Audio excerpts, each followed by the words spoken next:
All right, let's be honest for a minute here, girl. Okay, are you so caught up on the lies, the myth, that you no longer can change your body because when you magically turn 40, child, your body just stopped working. You can't lose weight no more. You can't build nothing. You can't build no muscle. You can't get stronger.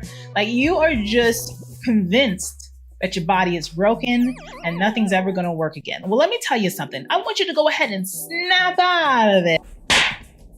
Snap out of it. Okay, wake up, girl. Because today I want to talk to you about how you can still build muscle after 40, honey. You're not dead yet, and this body still has a lot of given. Now, I will go ahead and acknowledge that it's a little bit harder, and it's a lot harder for some of you. You got hormonal issues you're dealing with. You got emotional eating stuff you're dealing with. You got stress you're dealing with, honey. It is a lot, I know. But as I always say, I want you to go ahead and address those underlying things while we go ahead and give you the foundation for what you need to be doing to see the changes that you want, honey. That is what we're going to be talking about today. So I got some tips for you about how women over 40 can build some muscle so you can feel stronger, empowered, and also fine. Because, look, we still do want to look good. You still want to look good, and I acknowledge that. So let's go ahead and get into tip number one. I don't know what it is, but I think I'm going to start off every video with this tip. Honey, you've got to make sure your hormones are in check. You already know if Roxy got a tip number one for any of these videos that's ladies over 40, check your hormones is going to be it. Okay, I'll try to vary it, but I can't deviate from it that much because at the end of the day, we've got to admit that our hormones are the driving factor behind change and the reason why a lot of you are not seeing the results that you want. Now, for the longest time, we have been convinced that your metabolism magically slows down after you pass the age of 20 something or 30 something. It just goes downhill and it tanks from there. But recent research has come out that has said that your metabolism actually does not slow down until you're around the age of 65. That it's usually other factors that thwart weight loss and stop you from seeing the changes that you want. Build muscle, get stronger, and all that stuff. So if you can get to the root of why you may not be seeing progress because there's something off hormonally, you're going to be off to a better and fresher start. Now that we've got that out of the way, let's go ahead and assume your body is ready. You're like, Roxy, hormones are great. I'm ready to go. What's the first thing I need to do? Well, a lot of you need to eat more. Listen, we have been fooled by the fitness industry. We have been fooled by the diet industry that we need to starve ourselves to look great. This whole entire culture that we're in is so diet and restriction obsessed to the tune that so many women are under eating. And that's the reason why they're not able to build any muscle whatsoever. And then ironically enough, they're also not able to lose fat effectively as well. Diet is always the key factor behind changes. You can work out until you're blue in the face, but if your diet is not together, nothing is going to budge. So you've got to get a lot smarter about how you're eating. In order to build muscle, you're going to have to eat in a surplus, which means eating slightly higher than your maintenance calories. You don't have to gorge out or anything like that.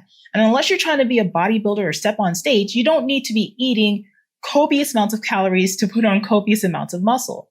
Many of you just want to look tighter and toned. You want to lose a little body fat. You want to tighten up a little loose skin here and there. And if you have more muscle, all that stuff can actually start looking a lot better. So a surplus for the average woman could be just lifting your calories up above maintenance by about 100 to 150 calories per day.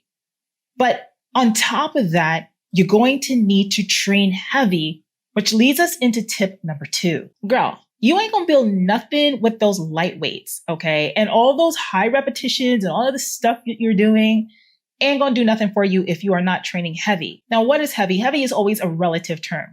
Well, here's a little factoid. If you want to build muscle, you need to be training within the 8 to about 12 repetition range. So when you get to the last couple of reps, it should be a challenge for you to complete. So honey, that means you have to up that weight by a whole lot for some of you. And then keeping your rest periods a little bit shorter. Anywhere between 30 seconds to 60 seconds is perfect in this rep range. It's all about stepping outside of your comfort zone.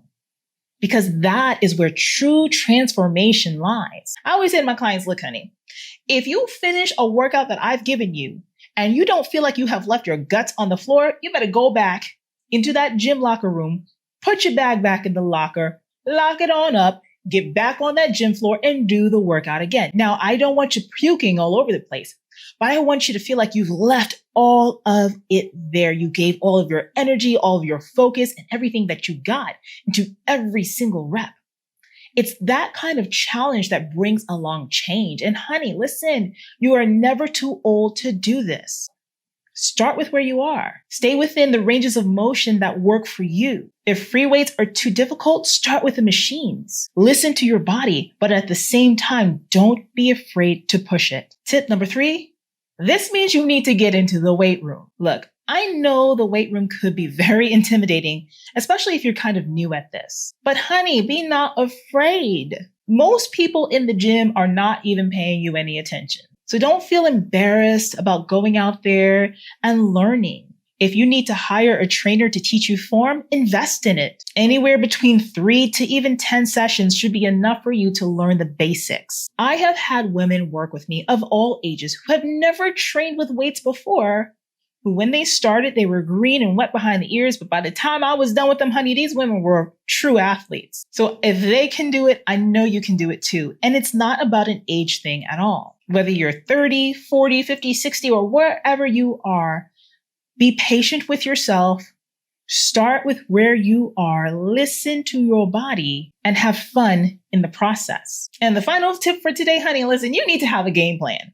Because if I can be honest with you, a lot of folks think that just showing up to the gym, doing whatever it is that they want to do, or just doing a couple exercises here, there, a couple of reps, three sets of 12 reps, that's enough to go ahead and change the body. And you know what? It's great when you're first starting out. You're going to see a lot of change. However, your body is like a machine.